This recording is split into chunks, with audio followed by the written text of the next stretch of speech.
Vamos a iniciar este subtítulo de clasificación de datos, que es una forma de, una manera, más bien dicho, de formalizar la presentación de los datos. Entonces, implícitamente estaríamos entrando en la estadística descriptiva. O sea, vamos a partir por ahí, dijimos. Entonces, esto es parte de la estadística descriptiva, porque vamos a analizar cantidades de datos relativamente pequeñas. Cuando hablamos de poblaciones ya se complica el tratamiento o clasificación porque necesitaríamos softwares que nos ayuden a ordenar, a hallar indicadores, etcétera. Entonces, en ese sentido, estamos ingresando a la estadística descriptiva. ¿Qué nos dice? El objetivo principal de la estadística descriptiva es presentar los datos de la manera más comprensiva posible, en tablas, gráficos o como nosotros consideremos que se puede presentar.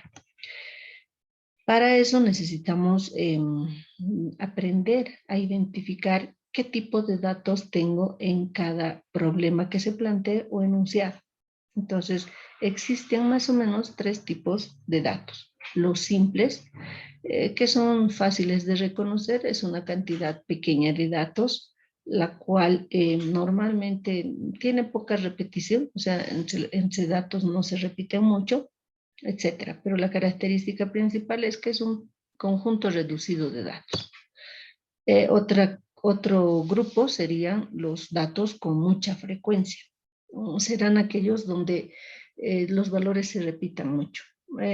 Por ejemplo, un ejemplo sencillo y fácil de comprender en este caso sería las edades de ustedes, digamos. Seguro que si les pregunto sus edades, muchos van a coincidir con el mismo valor.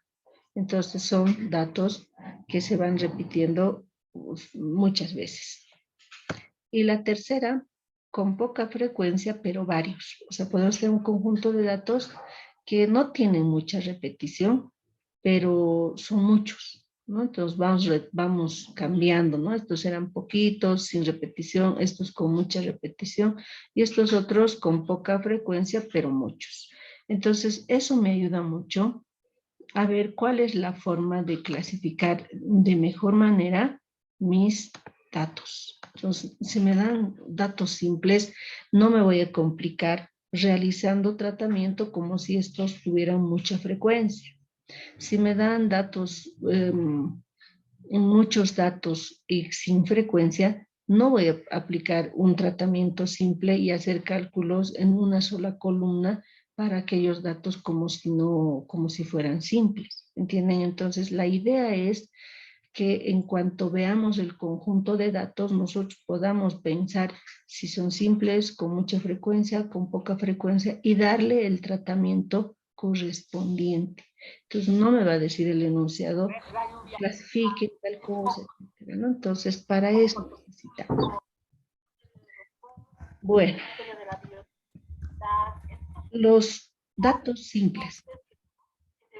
Los datos simples, como hemos dicho, pueden ser así un conjunto pequeño.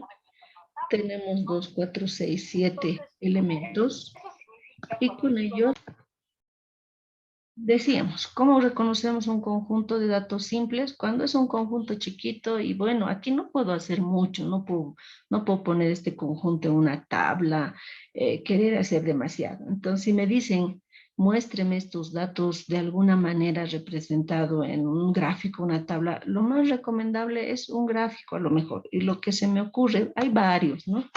Entonces, a lo mejor puede ser este gráfico que se llama gráfico de puntos, donde simplemente se traza una recta y en él se pueden ir anotando las veces que se presentan cada uno de los datos. Por ejemplo, aquí tengo el 3, se le pone un puntito, el 4, nuevamente el 3, entonces aquí puedo ponerle otro puntito, el 5, el 6 dos veces, el 8.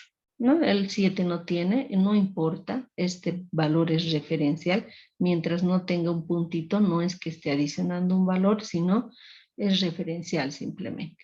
¿Cuántos datos tengo? 2, 4, 6, 7. ¿Cuántos puntitos tengo? 2, 4, 6, 7. Entonces, por eso se llama diagrama de puntos. ¿Qué me muestra este gráfico? Este gráfico lo que me puede decir es que el número 3 y el número 6 se repiten 2 veces. El número 4, 5 y 8 se repiten una sola vez. Entonces, ya tengo un poco de información, digamos, respecto a este conjunto de datos que cuando lo veía así tal vez no me era tan fácil interpretar. Aquí el objetivo de la tabla y el gráfico es que uno pueda llegar a interpretar fácilmente la información que tengo. Esa sería, digamos, una de las formas. Deben haber muchas, pero cuando tengo datos simples, el tratamiento tendría que ser, como su nombre dice, de modo simple también y no complicarnos con frecuencias, etcétera.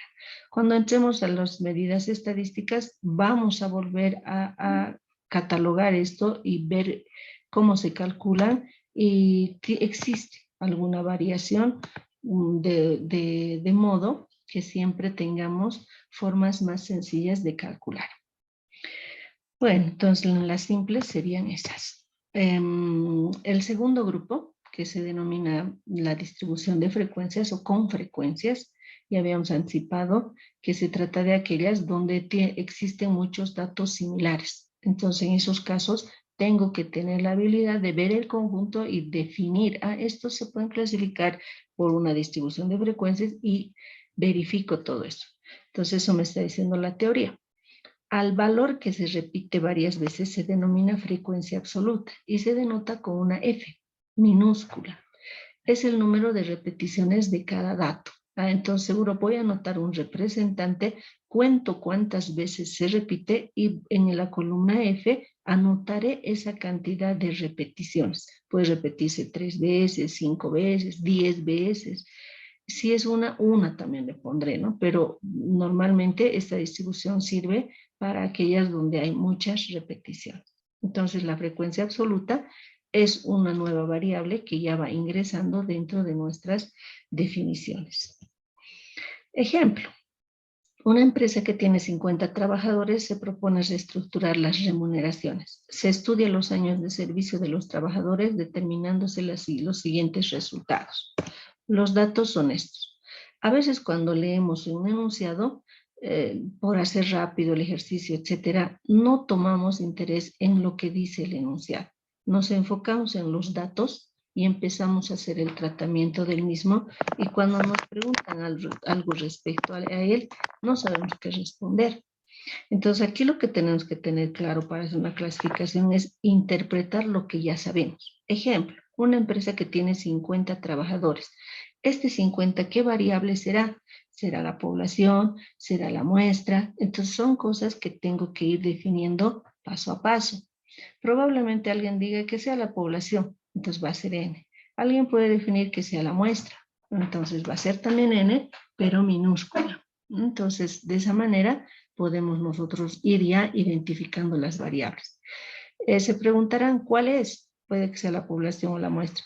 Normalmente, cuando no nos definen en el enunciado si es la población o la muestra, nosotros asumimos que es una muestra, además de que 50 datos es un número relativamente grande, pero no tan grande como para no poder procesar.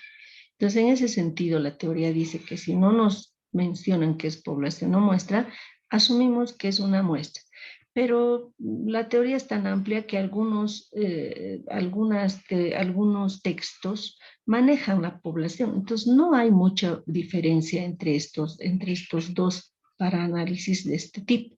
Entonces, por eso yo he puesto aquí N minúscula, es lo mismo que N mayúscula, si fuera este el caso. Bueno, entonces ya tengo definido que tengo 50 datos, ya sea poblacional o muestral, pero tengo 50.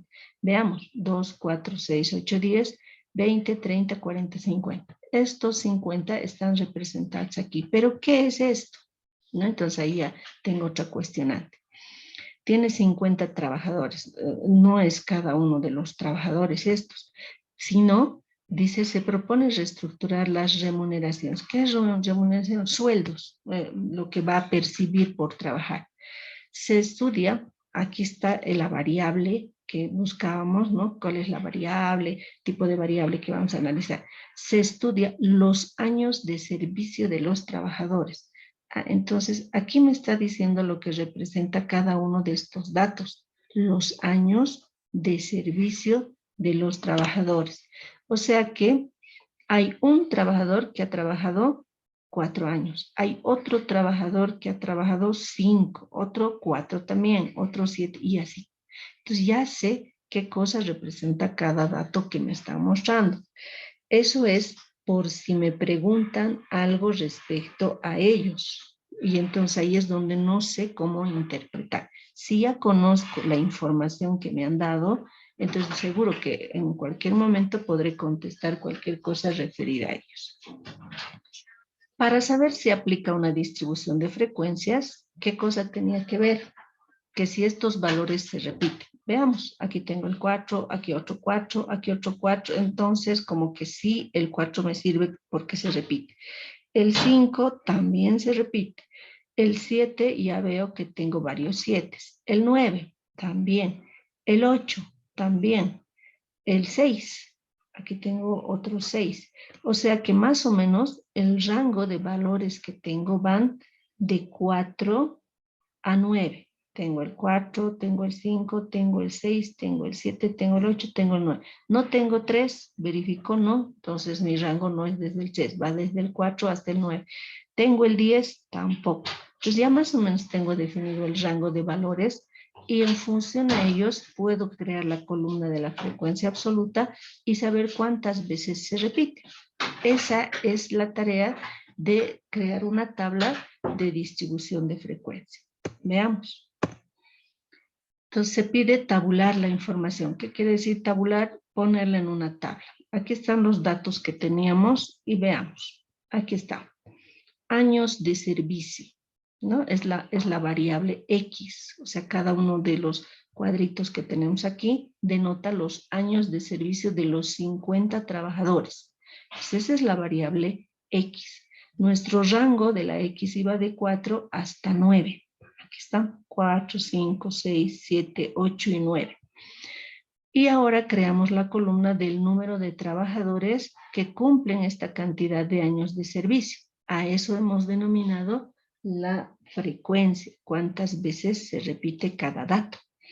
Entonces, cuando tenemos un caso de estos, pues una forma sería ordenarlos. Si estuviéramos trabajando con un software, ordenamos, pero como nosotros no usamos software, entonces nos basamos en tratar de realizar de la manera más rápida este tipo de tabulaciones. Una forma es, contamos cuántas veces se repite el 4. 1, 2, 3, 4, 5, 6, 7, 8, 9. Aquí están las 9. Fíjense por si me equivoco, si no hay otro 4 por ahí, entonces tendríamos que corregir. El de 5 años. ¿Cuántos 5 tengo? ¿Cuántos trabajadores trabajan 5 años? 1, pueden suceder en este lado, a este lado, 2, 3, 4, 5, 6, 7, 8. Y aquí están los 8. Entonces, de esa manera, podemos ir contando la cantidad de veces que se repiten cada uno de estos valores que nosotros hemos dicho que tenemos.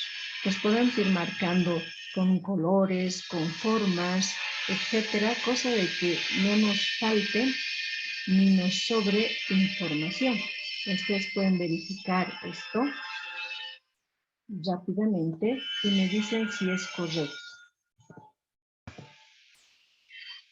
Una vez que hemos completado la tabla, lo que debería pasar es que la sumatoria de frecuencias, que es este 50 que vemos aquí, coincida con n, ¿no? Con la n que nosotros hemos definido en el enunciado. ¿Qué era la n? El total de datos. Entonces, tiene que coincidir. No vaya a ser que me salga 51 y con, digamos, está bien, 51 es un valor parecido. O me salga 49. No puede fallar. No podemos ni aumentar ni reducir la información. Entonces, en este caso, estaríamos concluyendo de que la sumatoria de frecuencias es igual ya sea n mayúscula o a n minúscula, que habíamos dicho que en este caso es indistinto. Entonces, esto tiene que coincidir. Si analizamos y nos fijamos, la mayoría de los datos se repiten muchas veces. Tenemos 10, el 7 que se repite 10 veces, otros que se repiten 9, otros 8 y hay uno que se repite 6. Entonces aquí ya podríamos hasta preguntarnos la mayoría de los trabajadores cuántos años trabaja. Entonces, la mayoría, que serían estos 7 años, podríamos responder, ¿no? Entonces, ¿y cuántos trabajadores han trabajado menos, digamos, ¿no? Entonces, 9 trabajadores solamente han trabajado 4 años, ¿no? Entonces, todo lo referido a años de servicio y número de trabajadores podemos responder rápidamente con esta tablita. Lo mismo no hubiéramos podido hacer si nos muestran los 50 datos y estar contando ese rato e ir viendo, etcétera, nos lleva más. O sea, el objetivo es ese, poder tener una tabla que me ayude a poder responder fácilmente cualquier cuestionario. Bueno, entonces una vez que hemos hecho esta tablita, entonces podemos ver que a partir de ella se pueden calcular otro tipo de frecuencias. Seguro que ustedes conocen estas y solo las vamos a ir recordando. La que acabamos de analizar es la frecuencia absoluta minúscula F sub I. Aquí está lo que les he dicho, que la sumatoria de las frecuencias debe ser igual a n. Y a partir de esta, la frecuencia relativa se obtiene simplemente dividiendo cada frecuencia que hemos obtenido entre n, ya sea mayúscula o minúscula, ¿no? Entonces estamos con esto de esta manera. ¿Qué es la frecuencia relativa? Es el cociente de la frecuencia absoluta correspondiente entre el tamaño de la población o de la muestra. Entonces es una fracción, vamos a dividir. Esta frecuencia relativa es la base de la probabilidad. Entonces, cuando entremos al tema de probabilidades, vamos a volver a recordar esta, porque en realidad en estos cálculos que estamos aprendiendo ahora, mucha relevancia no tiene. Es un paso antes de obtener los porcentajes, pero sí cumple una condición muy importante. ¿Qué nos dice? Que la suma de todas las frecuencias relativas es la unidad. Entonces, es la unidad. Quiere decir que sumando cada una de ellas tiene que darnos un 1 como una suma total. No próximo ni mayor a 1. Tiene que ser específicamente la unidad. ¿Para qué? Para que nosotros sepamos que estamos tomando en cuenta al 100% de nuestros datos. Entonces, esa es la característica de esta frecuencia relativa. Entonces, una vez que obtenemos esa, podemos calcular el porcentaje, que simplemente consiste en multiplicar esa relativa por 100, cada uno de los valores relativos de las frecuencias relativas por 100. Obvio, su sumatoria, ¿cuánto nos va a dar? 100%. Entonces, son condiciones que hay que ir verificando y cumpliendo para que no tengamos problemas posteriores. Hay otro grupo de frecuencias que también son importantes de aprender a calcular y son las acumuladas. Las frecuencias absolutas acumulada, relativa acumulada, porcentual acumulada, ¿no? Entonces son los mismos que los anteriores, pero acumulados. ¿Cuál es la diferencia? Inicial, que se denotan con letras mayúsculas, F mayúscula, H mayúscula y P mayúscula. Una vez que cuando veamos variables con mayúscula, acuérdense que estamos hablando de valores acumulados. ¿Cómo entendemos el concepto de acumulado? De que agarramos uno, le aumentamos otro más, estamos acumulando, le aumentamos otro más, estamos acumulando. Es el mismo concepto que se utiliza aquí. Entonces dice, la frecuencia absoluta acumulada de un dato es la suma de las frecuencias absolutas de los valores menores o iguales que él. Entonces, si yo quisiera sacar la frecuencia absoluta, por decir en nuestro ejemplo, cuando X es 6, tendría que sumar los valores desde el 4, 5 y 6. Entonces, sumo sus frecuencias y he obtenido la frecuencia acumulada. Eso dice esta teoría. Entonces, la frecuencia relativa acumulada, que es la H mayúscula, se la puede hacer con el mismo concepto de ir sumando. Como ya tenía la relativa inicial, puedo sumar La primera se mantiene, la primera con la segunda, las dos primeras con la tercera y así voy acumulando. Lo mismo los porcentajes. O podría usar las fórmulas que hemos visto. Por ejemplo, aquí sería H mayúscula, que tendría que ser igual a la F mayúscula entre N. Es la misma fórmula, la diferencia es que he cambiado simplemente minúsculas por mayúsculas. Y lo mismo el porcentaje, tendría que ser una P mayúscula, como está aquí, y que es igual a H mayúscula sub I por 100. Entonces son las mismas fórmulas, con la diferencia de que estaría usando ahora los valores acumulados. Bueno, eso es teóricamente. Veamos en la práctica cómo podemos comprender estos conceptos. Dice, queremos estudiar la talla de zapatos de los alumnos de una clase. Entonces tenemos que imaginarnos, ¿no? Siempre traten de usar su imaginación en esta parte de la estadística hasta probabilidades, porque nos ayuda bastante. Entonces dice que estamos hablando de la talla de zapatos, no imaginándonos y de quienes dice de alumnos de una clase. No creo que haya, ya son mayores, entonces a lo mejor no sé si se está refiriendo a niños, pero seguro que no debería haber aquí un 1, digamos, en este conjunto de edades. Un 10, a lo mejor tampoco, no he visto un zapato número 10.